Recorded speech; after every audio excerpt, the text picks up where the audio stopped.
You're very welcome back. You're watching Late Night Live, and I'm joined tonight by John Evington from Manchester Business Radio. John, thanks for sticking around through the break. I know we've gone through your background. You've got a fantastic long radio background, haven't you? Which is what's brought you up to this latest project, which we're here to talk about, which is Manchester Business Radio. So we're dying to hear about this. Is it the first of its kind in the country? Am I right? It is. It's brand new. It's the first business specific radio station in the UK, and it's unique on so many levels. We're doing things so differently. Bit of background. It's on DAB, digital radio. Yes.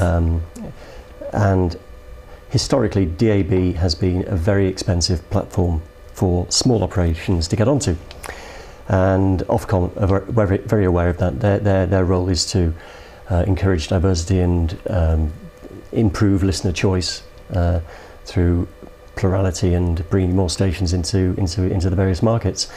So Ofcom decided to run a trial of a new kind of DAB, lower cost, but unproven, and it's a 9-month trial. They invited applicant groups to come forward.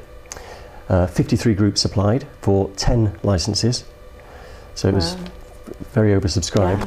And we put in for Manchester and we won it. And I should explain, I wear two hats. One hat is my business radio hat, the other hat is my Niacast hat. Niacast is the company that runs what they call the multiplex, or the transmitter, that brings 11 new radio stations to Manchester.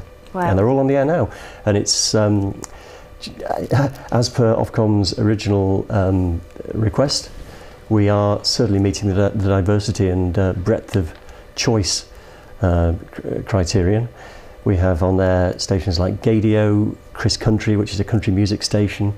We have The Revolution, which is the local station in North East Manchester, now on the digital platform. Unity 101, community station in Manchester, is on there. Another legendary name from Piccadilly Radio, Steve Penk, has a station that again is totally unique. It's called the Wind Up Channel, and it's Steve Penk doing wind-up phone calls 24 hours a day. Oh, fantastic. And if that's your bag, great. If it's not, you'll probably avoid it. Very specific taste there, isn't it? Yeah, and some hot news actually, an exclusive for That's TV. We are now bringing Sunset Radio back to Manchester. Oh. And they should be on the air with Mike Shaft at the helm. When's that happening? In the next week or so, we hope. As well. So I'm not sure whether I should have said that, but I think it's out there now. It is. It's going to happen. You're extremely busy, though. I mean, everything you've just said there, and you also mentioned earlier on that it was only 12 weeks from when you got the licence for Manchester Business Radio to when you actually launched. Is that right? It was, yep. That's good going. We've had the format in mind for a long time. I think there's a real need for a station. I was going to ask you that actually. What kind of how did it come about as as an idea? Was it your own idea? It's something my business partner David and I have discussed over the years. We feel there's a need for a station super serving business and providing advice and giving the business community a voice, if you like. And our original thinking was to do something online. Online radio is great, but it's not there yet in terms of using radio's strengths as a portable medium. You know, radio is a medium you can listen to in the shower, in the kitchen, in the car. It's something you take with you. It's a passive medium, and it's a very powerful medium. And I always say, I've never said it in a TV studio before, but for me, radio is great because the pictures are better than TV, because it's theatre of the mind. Yeah. You know, it's the pictures you paint yourself. So the online proposition never happened, but when the DAB opportunity came along, without hesitation, we put the business radio station down as one of our prospective channels. And I mean, it just couldn't, the timing is perfect. It couldn't be in a better place at a better time. With Manchester, the Northern Powerhouse initiative that's gaining momentum, devolution, there are so many issues. And if you look around the city, the cranes are up, there's buildings going up, there's new companies opening and launching. Constantly. It's really happening. Look around here where the studio is, and Ancoats is exploding. The Northern Quarter is the place to be. It's phenomenal, the pace of change.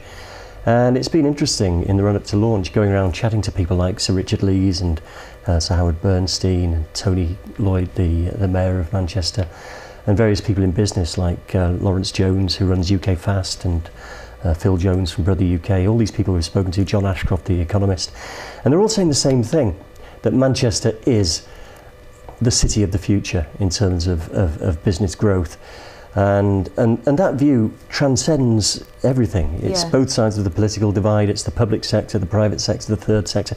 Everyone's saying the same thing. It's really, really crystallising and bringing people together and acting as a catalyst for further growth.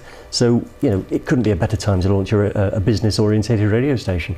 And what do you think? Because this is just, obviously it's business. It's not. There's no music really or anything. It's speech radio, right? Total speech, yeah. So what are the challenges? Now you're probably ready for this going into it, given your background. But with launching a speech radio channel, as compared to, you know, music, there's almost a template, isn't there? If you're kind of going into radio, is it going to do this, this, and this? It's much more difficult than when it's just constantly. How do you format it? Well, there are several things. Number one, we're here for 9 months. It's a 9-month trial, so there are no guarantees. We're certainly hoping that we can produce the evidence Ofcom need to give us a longer life, but there are no guarantees. So we're planning for 9 months. So we couldn't invest in expensive equipment and buildings and things like that. So we've had to do it on a fairly lean budget. So we're not Radio 4, and we were never going to be. And even if we had £120 million a year like Radio 4, we wouldn't do it their way. Yeah. And my approach to the building of the radio station has been very much along the same lines as a music station. We're looking at bite-sized chunks of speech, so no long-form programming. Right. The maximum length of any given feature is probably about the same length as a song you'd hear on the radio, between 3.5 and 5-6 minutes. So, in that respect, it is quite similar to music radio, and I've, without giving too many secrets away, I've used categories of speech types. You know, the advice features, the information features, the inspirational features. So they go into the system, and they're quite scientifically scheduled to ensure that people don't overly hear any particular element of programming. So if you hear a marketing feature this morning at 8:10, you won't hear that feature again this week in that day part, but it may come up later in the day. Yeah.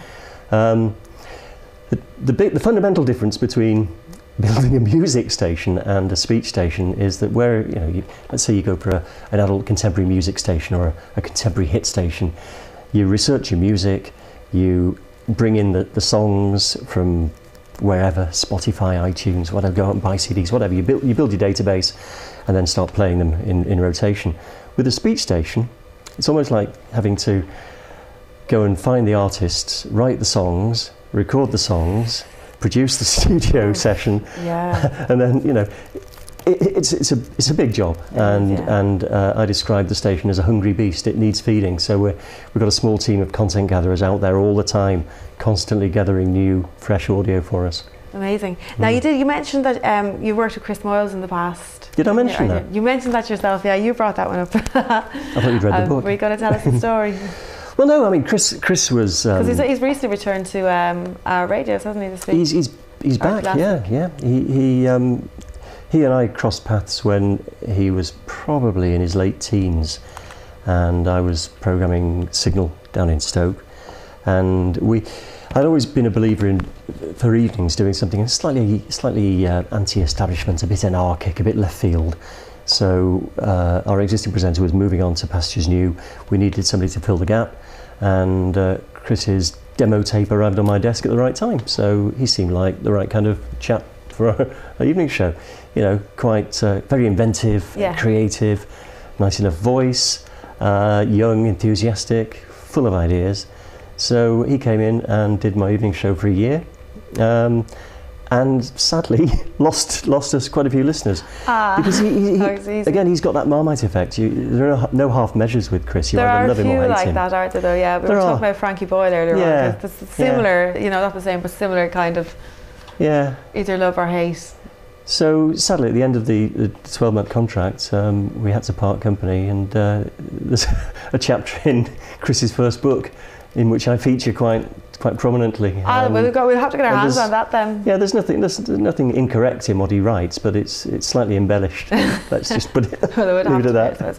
Well, so target audience, who do you kind of expect to be listening to at Manchester Business Radio, do you think? The wonderful thing about this project is we know who we're talking to. It's not like the scattergun approach of traditional music radio. We're targeting business owners, managers, professionals, people involved in the commercial side of this city. So we know who they are and we know where they are. They're in Manchester and they're in business. And that's how we program the radio station. Hopefully, again, a bit like a music station where you may not love the song that's playing at the moment, but you'll probably love the next one or the one after that. The same with our approach. The feature on air at the moment might be not entirely to your liking or relevant to your sphere of activity, but there will be something along very soon that will be. And so yeah, it's business. And a couple of things we're saying: we have no presenters on the station because our presenters, the voices you hear, are the voices of people in business. Yeah. We don't have studios.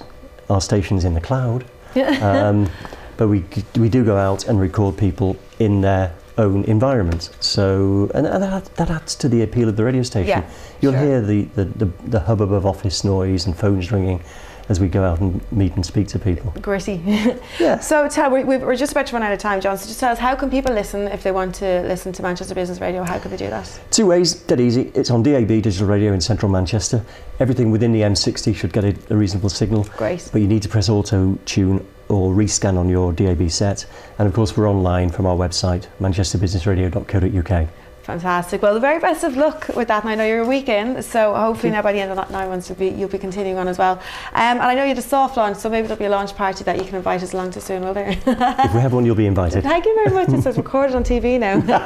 John Evington, thank you very much for coming in from Manchester Business Radio. We'll be back in just a few moments. Michael and Drew will be back to talk about the rest of the day's news. Don't go away.